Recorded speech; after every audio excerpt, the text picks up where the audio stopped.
Tonight, we venture into one of humanity's really persistent and, well, fascinating mysteries: time itself.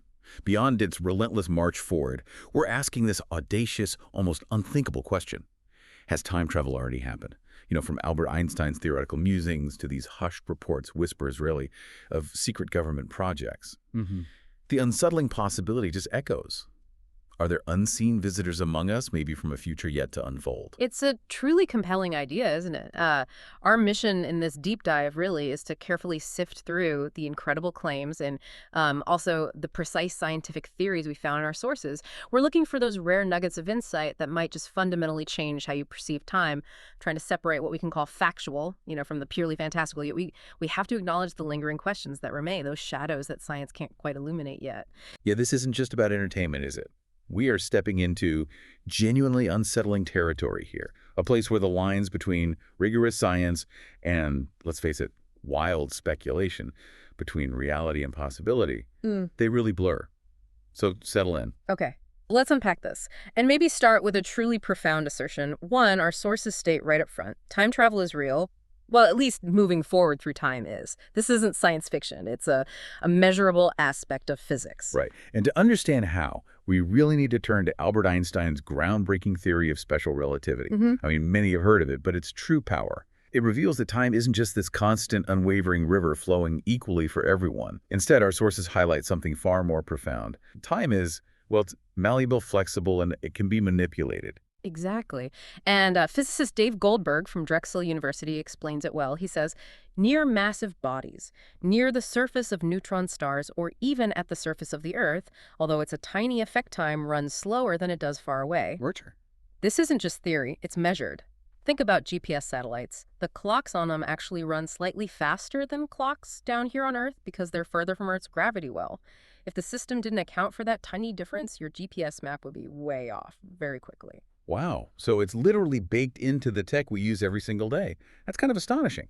Does that mean, say, someone on the International Space Station for a year, they'd age differently? Yeah. Even just a tiny bit compared to someone on Earth? Precisely. Yeah, the effect is incredibly small for the ISS, but theoretically, yes, they would age just a fraction of a second less.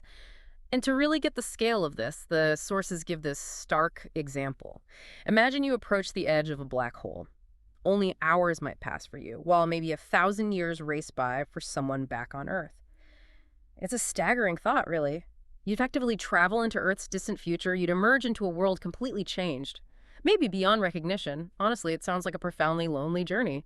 Imagine stepping out and finding everything you knew just gone for centuries. Okay, that brings us to the significantly more complex and frankly murky concept: traveling backward through time. Moving forward, okay, that's a consequence of relativity. We get that. But going backward, that seems to throw up all these paradoxes that just defy logic, like trying to untie a knot that has no ends. And yet, despite those seeming impossibilities, Michio Kaku, the physicist, he offers this really fascinating perspective. He draws on an idea almost whimsical from T.H. White's The Once and Future King, but applies it to physics. He says everything not forbidden is compulsory. His point is, if the laws of physics don't explicitly say, no, you can't travel back in time, then theoretically it must be possible. It's like the universe doesn't have a specific keep-out sign posted on the past. And yet, if the universe allows it, the late Stephen Hawking asked that haunting question, didn't he? If time travel is possible, then where are the tourists from the future? It's such a simple, elegant challenge, Right. No iPhones showing up in photos from the 1920s, no advanced tech accidentally left behind. If the past were really open for visits, wouldn't we have some kind of proof by now? That question leads us right to the big one. The grandfather paradox. The classic problem. You go back in time, you somehow prevent your grandfather from meeting your grandmother, so they never meet, your parent isn't born, and neither are you. But then, how could you have gone back in time to begin with? It's a logical loop, a knot that seems impossible to untangle. Suggests maybe there's a fundamental block. But is there a way around it? Theoretically, I mean. Well, maybe. It's a mind-bending idea, isn't it? Lorenzo Gavesino, a theoretical physicist from Vanderbilt, he's done research suggesting something quite strange. He theorizes the universe might have, built-in safeguards against paradoxes. His idea is, no matter what you did, the salient events would just recalibrate around you. The events will always adjust themselves to avoid any inconsistency. So the universe might just be structured so inconsistent outcomes simply can't happen, like you can't divide by zero in math. It's just not allowed by the rules. Okay, so the universe sort of course corrects itself. That feels almost convenient, like it avoids the problem. Does that imply some kind of, I don't know, destiny or a will of the universe preventing messing things up? It's less about a will, maybe, and more about the fundamental fabric of space-time itself. The laws just don't permit inconsistency. It avoids the paradox, yes, but in a way that's fundamental to how reality might work. That self-correcting idea. Uh, It also connects to another concept, right? The bootstrap paradox. yes, the bootstrap paradox. Physicists call it a closed causal loop. Okay, imagine this. Your future self travels back and gives you the complete plans for a time machine. So you use those plans, you build the machine. Years later, you travel back to give those exact same plans to your younger self. The question is, where did the idea for the time machine originally come from? Who actually invented it? Right. It exists in the loop. Exactly. In this paradox, the information, the blueprints, doesn't have an origin point. It just exists within that temporal loop, sort of eternally feeding itself, like Story with No Author. It really messes with our linear thinking, cause and effect gets all tangled up. Suggests some things might just be without a beginning. And for people looking for like a physical how, there's the idea of wormholes, right? Kip Thorne talked about this. Yes, Kip Thorne, the physicist who advised on Interstellar, he's explored wormholes quite a bit. They're these theoretical tunnels through space-time. Think cosmic shortcuts. They could potentially connect distant points in space, or maybe even time. But there's a catch, isn't there? Always a catch. A big one, yeah. To keep these wormholes stable and traversable, you'd need something called exotic matter. This stuff would need to have negative energy or negative mass. It would push space apart, essentially anti-gravity. Right now, that kind of thing only really exists in the weird equations of quantum mechanics. It's not something we've found or can make yet. Okay, so the physics is theoretical, maybe even impossible right now. But what about the stories, the alleged projects? Let's dive into the shadows a bit. Camp Hero, Long Island. Some claim that's where the most ambitious time travel experiments happened. Right, the Montauk Project. According to this controversial series of books from the 90s, it supposedly grew out of the Philadelphia experiment, the infamous story from 1943 about a Navy ship supposedly turning invisible, maybe teleporting. Another story filled with claims. And Preston Nichols, who claimed he worked there, he described creating a porthole in time, allowing travel anywhere in history. And the claims just escalate from there, don't they? Psychological warfare, mind control, using psychic kids to power the tech, even visiting Jesus, trying to alter battles in the past. It's pretty wild stuff. Even the authors admitted it sounded like fiction, basically saying, read it however you want. It's an amazing story. What's really interesting, though, is how these wild claims tap into real things. MKUltra, the CIA's mind control program that was absolutely real, horrifically so, involved unwitting subjects. And Camp Hero, it was a real military base, WWII era, big radar installation, still there. So you have these fragments of truth, government secrecy, Cold War paranoia, and it fuels these elaborate narratives. It becomes this kind of modern folklore where speculation turns into hidden history for some. So you get this divide. Yeah. Skeptics say, come on, it's fiction, conspiracy theories. Yeah. But then believers point to weird local reports near the old base. Even now, electronics acting up, animals freaking out, people getting headaches. The story just lingers. It won't completely die. Okay, so that's the grand government conspiracy scale. But what about something more individual, something from the digital age? Let's talk about John Titor. This figure really captured the internet's imagination back in, 2000? Right. November 2000. This user, Time Travel, pops up on forums. Claims he's a military time traveler from 2036, John Titor. And he wasn't vague. He shared schematics, blueprints for his machine, said it was built into a 1987 Chevy Suburban. Involved rotating black holes, he said. And he brought some grim predictions for our near future. Very grim. He predicted a second American Civil War starting in 2004, escalating to a global nuclear war by 2015. Millions dead. And his warning was chilling. He said basically, you people aren't liked in the future. This era is seen as lazy, selfish, careless, a really harsh judgment. But what made Titor so believable to so many people, it was the details, wasn't it? The specific, unsettling details. He said his mission was to get an old computer, an IBM 5100 from 1975. He claimed it had secret features known only to a few back then, and years later, IBM actually confirmed it. That specific model did have hidden diagnostic and programming features. That's odd, right? It is. And other things, too. He talked about WMDs before the Iraq War became a huge focus. He mentioned issues with spacecraft overheating years before the Columbia disaster. He even seemed to describe user-generated content like Wikipedia or YouTube years before they really blew up. Pretty prescient, some thought.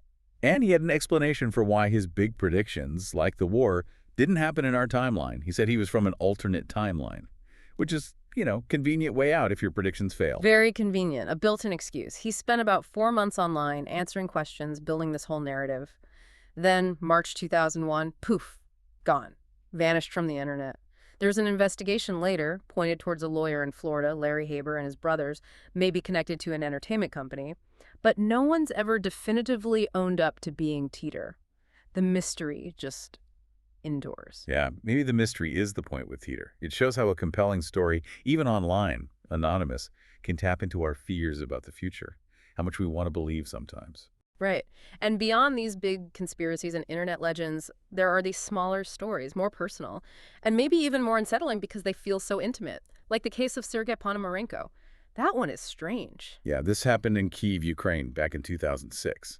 A man just appears, dressed head to toe in 1950s clothes, carrying an old camera. Yeah. He claimed he was from 1958, said he jumped forward after taking a picture of a weird bell-shaped thing in the sky. And the details are what make it so weirdly specific. His Soviet ID looked completely authentic, dated correctly, birth year 1932. The film, in his old camera, they developed it. Clear pictures of Kyiv from the 1950s.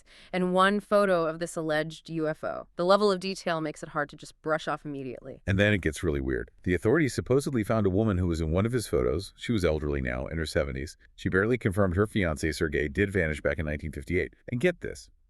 She supposedly showed them a recent photo of an elderly Sergei standing in front of Kyiv in the year 2050, a futuristic skyline. I mean, Right. what do you even do with that? And then, before they could really dig into it, question her more, Sergei himself disappears.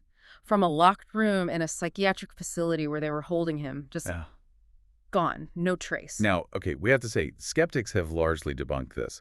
They traced a lot of it back to a Ukrainian TV show about mysteries and time travel.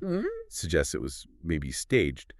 But, like with Montauk, some argue certain details were never fully explained, never quite fit the debunking. It leaves you wondering, how much is fabrication, and is there any core of something truly strange there? It's hard to know for sure, which brings us back maybe to the present day, and where the real verifiable time travel is happening, not in secret bunkers maybe, but out in the open. At CERN, the European Center for Nuclear Research. Right.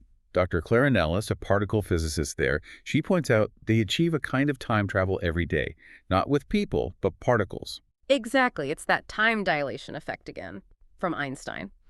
Dr. Nellis says, when we accelerate particles to very close to the speed of light here at CERN, they experience something called time dilation. What that means is a particle that should decay almost instantly, it can last much longer in the accelerator because of this. Time literally slows down for those particles relative to us. From their perspective, they live their normal short lifespan. For us, they seem to last longer. And there are these other whispers coming out of CERN, too, right? These quantum anomalies. Recent experiments have picked up signals, particle behaviors that just don't quite fit the standard model of physics. And the standard model is our best explanation for, well, almost everything at the fundamental level. So when something doesn't fit, that's potentially huge. What could it mean? Well, CERN is understandably very cautious, tight-lipped. But some theorists are speculating.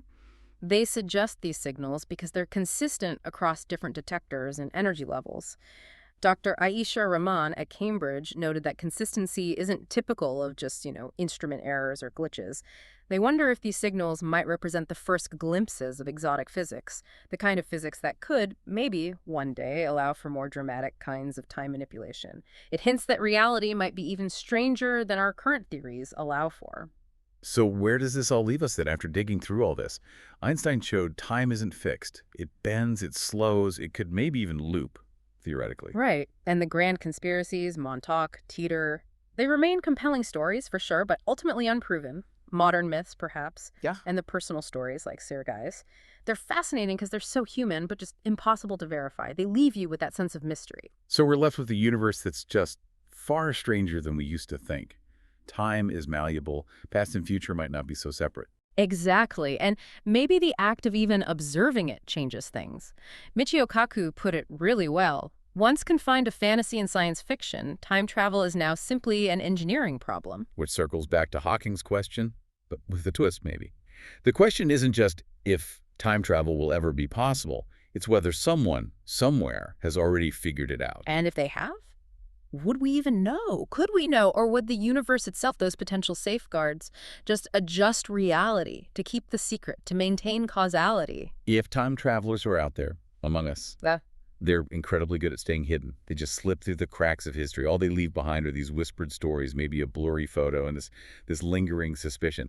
That time, like everything else in this universe, is far, far more mysterious than we dare to imagine.